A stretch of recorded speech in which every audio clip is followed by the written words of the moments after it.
I am a climate scientist because I'm a Christian.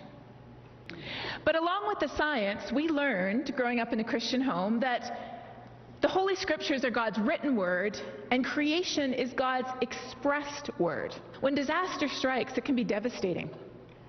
When drought, when rainfall, when storms hit, thousands of lives are lost. Hundreds of thousands of homes are destroyed. In that class, I learned that climate change is a threat multiplier. It is the hole in the bucket. Whatever issue we're concerned about, whether it's poverty, whether it's biodiversity loss, whether it's hunger, whether it's injustice, whatever issue we're concerned about, climate change is making it worse. We learn in Sunday school that we were created in God's image, but there's a reason for it, and that reason is very clear, so that we can be responsible for every living thing that moves on the face of the earth. This is our God-given responsibility. And when we look at the headlines today, we are not fulfilling that responsibility. I asked myself, what is climate change other than a failure to love? Today, the number one reason for people to agree, or the number one predictor of whether people agree with the simple statement that the planet is warming and humans are responsible, is not how educated we are, it's not how much science we know, it's not how smart we are.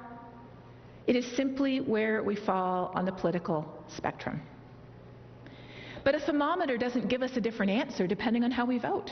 We're getting warmer faster and faster. How is that happening?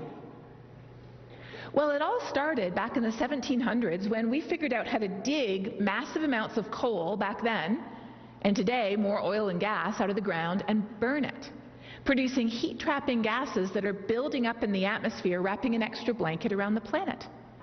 So even though this issue is called global warming, what I prefer to call it is what we humans see, what we humans experience here where we live. So rather than calling it global warming, I call it global weirding. And then they're saying, hey, I live in the city of Houston and we just had 3 500-year flood events in 3 years? That's not a 500-year flood event if you have one a year. That's global weirding. The planet will be orbiting the sun long after we're gone. Who we need to save is quite literally us. So we need our science to tell us that it's real, it's us, and it's serious. And this is what I learned. But what do we do about it? That's where our faith comes in. We need what's in our heart, not just in our head, to tell us why it matters and what we can do about it. So often when we hear about these global catastrophes, often fear is a very rational, normal response, right? But fear ultimately paralyzes us. It causes us to act selfishly. So I love the fact that using nature to help soak up water, prevent flooding, filter our air, cool down our cities, is both learning how to swim and adaptation, but it's also turning off the hose and it's making the drain bigger. I love these win-win-wins, and when we look at climate solutions, there's so many win-win-wins. So I am absolutely convinced that the way we can change the system, every single one of us, is by talking about it, by talking about why it matters to us here and now, and by talking about what the positive things are that we can do to fix it. I have a newsletter every week that has a piece of good news, a piece of not so good news, because we need to know what's happening, and something you can do.